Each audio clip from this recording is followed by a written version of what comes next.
प्यारे विश्वासियों, आप सबों को मेरा प्यार भरा जय यीशु। आज हम खजूर रविवार मना रहे हैं। खजूर रविवार के दिन प्रभु यीशु यरूशलेम में प्रवेश करते हैं। अपनी मृत्यु के पहले वे यरूशलेम में प्रवेश करते हैं पास्का समारोह मनाने के लिए, पास्का का मेमना बनकर। यीशु का यरूशलेम में प्रवेश करना बहुत ही महत्वपूर्ण है, क्योंकि यह यहूदियों के पास्का का समय था। प्रभु यीशु यरूशलेम में प्रवेश करते हैं क्योंकि उनका समय आ चुका था। जिस मिशन को लेकर वे अपने पिता के घर से हमारे पास आए थे, उसे पूरा करके लौटने का समय आ गया था। क्रूस पर उनके मरने का समय आ गया था। वे अपनी मौत का साधन क्रूस को गले लगाने के लिए यरूशलेम की ओर प्रस्थान करते हैं। 1 साल बाद आज फिर दुनिया कोरोना वायरस से भयभीत है, डरी हुई है, सहमी है। इस महामारी से जो प्रत्यक्ष डर है वो है मौत का डर। हम मरने से डरते हैं, कोई ज्यादा तो कोई कम, पर मौत से डर हर किसी को लगता है। साधारणतः सभी अपने जीवन को सुरक्षित रखना चाहते हैं। हम जीना चाहते हैं। हम नहीं जानते कि हम कब तक जिएंगे, पर जीवन से हमें प्रेम है। परंतु प्रभु यीशु इस संसार में इसलिए आए कि वे मर जाएं। वो मौत को गले लगाकर मौत को हराने के लिए इस संसार में आए। वे इसलिए आए कि उनके मारे जाने से हमें जीवन मिले। उन्होंने मरना स्वीकार किया ताकि हम जीवित रहें।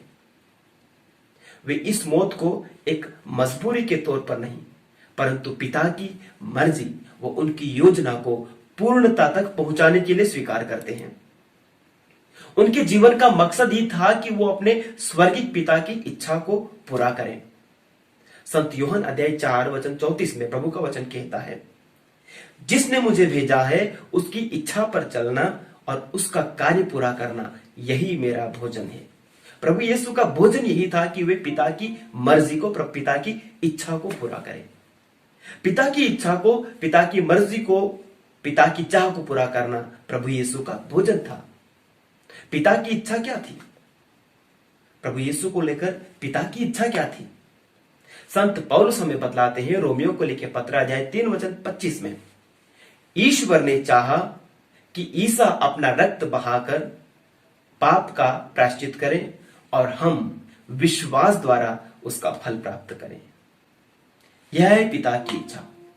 प्रभु यीशु अपने पिता की इच्छा को पूरा करने के लिए व्याकुल थे। संत लूकस के सुसमाचार अध्याय 12 वचन 50 में प्रभु कहते हैं, मुझे एक और बपतिस्मा लेना है, मुझे एक और बपतिस्मा लेना है, और जब तक यह पूरा नहीं हो जाता मैं कितना व्याकुल हूं। हम सब जानते हैं प्रभु यीशु ने अपनी सेवकाई प्रारंभ करने के पहले यरदन नदी में यूहन्ना बपतिस्ता से बपतिस्मा ग्रहण किया था। अब वे रक्त का बपतिस्मा ग्रहण करने के लिए व्याकुल थे। एक ऐसा बपतिस्मा जो सारे संसार के पापों की क्षमा के लिए वे लेने वाले थे। वे इस दुनिया के व सारी मानव जाति के नए पुराने सब पापों को सूली पर अपना खून बहाकर माफ करने वाले थे। वह सबके पापों का दाम चुकाने वाले थे। इस पवित्र बलिदान के द्वारा वे पिता से हम सब का पुनः मेल कराने वाले थे। सारी कायनात के उद्धार को संपन्न करने वाले थे। वे यह एक महान बलिदान देने वाले थे, जिस बलिदान से मानव जाति सब प्रकार की बेड़ियों से मुक्त हो सकती है। सब प्रकार के श्राप, सब प्रकार के पाप व महामारी से छुटकारे का बलिदान है। इसलिए जब समय पूरा हुआ तो वे अपने इस अंतिम मिशन की ओर चल पड़ते हैं। यूहन्ना 13:1 में हम पढ़ते हैं, ईसा जानते थे कि मेरी घड़ी आ गई है और मुझे यह संसार छोड़कर पिता के पास जाना है। वे अपनों को जो इस संसार में थे प्यार करते आए थे और अपने प्रेम का सबसे बड़ा प्रमाण देने वाले थे। आज हम उस दिन की याद करते हैं जब प्रभु अपने प्रेम का सबसे बड़ा प्रमाण देने के लिए यरूशलेम की ओर बढ़ते हैं। हमारे प्रति पिता के प्रेम का सबूत देने के लिए वे उस नगर में प्रवेश करते हैं जहां उनके प्राणों के दुश्मन उन्हें क्रूरतापूर्वक मार डालने के लिए योजनाएं बना रहे हैं। आज प्रभु यीशु सुसमाचार की सच्चाई को अपने में धारण करते हैं और उसकी घोषणा करते हैं। उन्होंने अपने शिष्यों से कहा था, जब तक गेहूं का दाना जमीन पर गिरकर मर नहीं जाता तब तक वह अकेला ही रहता है, और जब वह मर जाता है तब वह बहुत फल उत्पन्न करता है। यीशु स्वयं वह बीज है जो यरूशलेम की उस प्राचीन भूमि पर गिरा।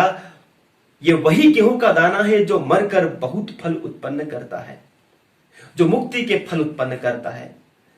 अतः मानवों की मुक्ति के लिए उनका मरना आवश्यक है। जैसा कि प्रारंभ में बताया गया है कि सब उस समय संपन्न होता है जब यहूदी लोग अपना वार्षिक पास्का पर्व मनाने हजारों यहूदी तीर्थयात्री यरूशलेम में एकत्र हुआ करते थे।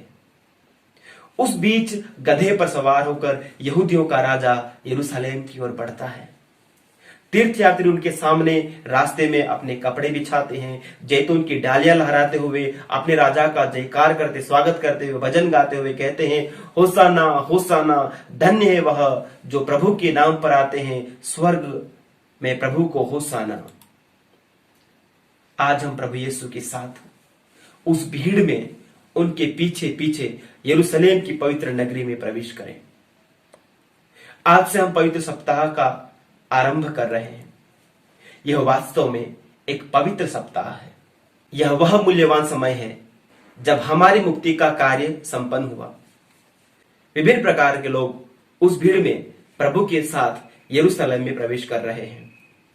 हम भी उस भीड़ के साथ पवित्र नगरी में प्रवेश करें और हमारी मुक्ति के उन मूल्यवान पलों को हमारे जीवन में जिंदा करें। सैकड़ों की भीड़ जो आज होसाना गा रही है, जो आज प्रभु की तारीफ कर रही है, 3 दिनों बाद इसे क्रूस दो, इसे क्रूस दो कहकर चिल्लाएगी। 3 सालों तक उनके करीब रहकर उनके वचनों को सुनने वाले व चिन्ह और चमत्कार देखने वाले प्रभु के भरोसेमंद शिष्य पेतरुस, याकूब और यूहन गेतसेमनी की पीड़ा के समय प्रार्थना करके उन्हें ढाढ़स बनाने की जगह सो जाएंगे। पिलातुस उन्हें निर्दोष मानकर रिहा करने का मन बनाएगा, पर सारे यहूदी नेता और भीड़ उनके विरुद्ध एक स्वर में उन्हें क्रूस देने की गुहार लगाएंगे। उनके साथ मर जाने की बात करने वाला पेतरुस उन्हें पहचानने तक से इनकार कर देगा। उनका ही करीबी मित्र चांदी के चंद सिक्कों के बदले उन्हें बेच देगा। झूठा दोषारोपण, अन्यायपूर्ण दंड, सैनिकों की क्रूरता, उनके द्वारा किया गया अपमान, सबके द्वारा ठुकराया गया एक अभागा सा दिखने वाला इंसान यीशु कलवारी के पहाड़ पर मुक्ति का महायज्ञ संपन्न करने जा रहे हैं। उनके इन अत्यंत दुखमय पलों में उनकी प्यारी मां मरियम, कुछ धार्मिक स्त्रियां, संत यूहन, अरिमथिया का यूसुफ एवं निकोदेमुस उनके आसपास रहते हैं। जब हम प्रभु यीशु के साथ मुक्ति के इन पलों को मनाने जा रहे हैं तो हम अपने आप से पूछें कि मैं किसका किरदार अदा करने वाला हूं। उस धोखेबाज भीड़ का जो कभी होसाना तो कभी क्रूस देने की बात करती है, या उन शिष्यों का जो डर के मारे उन्हें छोड़कर भाग खड़े होते हैं अथवा उन्हें पहचानने से भी इनकार कर देते हैं, या फिर उन सैनिकों का जो अपने ही प्रभु ईश्वर पर हाथ उठाते हैं, जो अपने ही मुक्तिदाता पर कोड़े बरसाते हैं, या फिर माता मरियम, धार्मिक नारियों एवं संत यूहन का जो कि प्रभु के इन असह्य दुखों की घड़ी में उनके साथ रहे, वो उनके दुखों में भागीदार हुए, या फिर उस भले डाकू का जो यह कहता है कि प्रभु जब आप अपने राज्य में आएंगे तो मुझे भी याद कीजिएगा। सारी जिंदगी बुराइयों में बिताने के बाद भी अंतिम क्षणों के पश्चाताप के द्वारा वो स्वर्ग प्राप्त कर लेता है। प्रभु उससे कहते हैं, आज ही तो मेरे साथ स्वर्ग में होंगे। उसने विश्वास किया कि यीशु उसको अनंत मृत्यु से बचा सकते हैं। वचन कहता है रोमियो 3:25 में, ईश्वर ने चाहा कि ईसा अपना रक्त बहाकर पाप का प्रायश्चित करे और हम विश्वास द्वारा उसका फल प्राप्त करें। आइए आज की इस निराशाजनक परिवेश में हम हमारे कमजोर, टूटे व जर्जर विश्वास को बटोरते हुए, अपनी बिखरी हुई मानवता को समेटते हुए इस पवित्र व मुक्ति के सप्ताह में प्रवेश करें। प्रभु के साथ हमारी मुक्ति के इन पलों को सजीव करें, जब हमारे प्रभु यीशु ने दुख भोगा, क्रूस पर चढ़ाए गए, मर गए, दफनाए गए और तीसरे दिन वे फिर जी उठेंगे। प्रभु यीशु के दुख भोग, मरण एवं पुनरुत्थान पर हम मनन ध्यान करते हुए इस साल के पवित्र सप्ताह को हमारी मुक्ति के यादगार पलों में बदल दें।